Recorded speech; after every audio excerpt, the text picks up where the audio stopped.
Protests around the country expressing a national disgust. Shame, absolutely shame.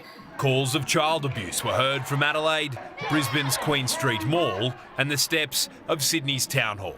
Australians were angry. You think those boys are safe? You're a nutcase. These pictures from the Northern Territory's Juvenile Justice Centre, known as Don Dale, have already triggered a royal commission, and now they've forced an apology. And we must all take appropriate responsibility for what's occurred, including myself. Now, I'm sorry I wasn't aware of the full circumstances that were exposed this week.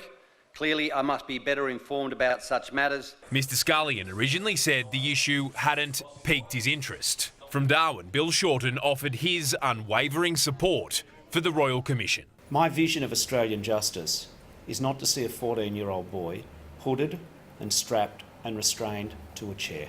But he wants it done differently, calling for the Prime Minister to appoint 2 Aboriginal co-commissioners.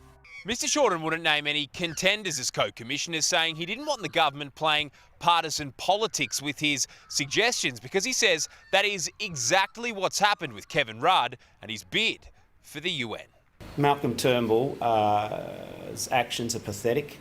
They're disappointing. A former Prime Minister of Australia, a distinguished Australian, has been treated in a very shabby fashion. Mr Shorten, by his own actions, was responsible for removing Mr Rudd as the Prime Minister of Australia. Now, he must have had a very good reason to do that. Kevin Rudd claims letters prove Malcolm Turnbull supported him to become Secretary-General of the United Nations, only to tell him yesterday on the phone he didn't. We're not going to say, well, the person we pick is going to be an Australian. We're going to say the person we pick is going to be the best person for the job. Chris O'Keefe, 9 News.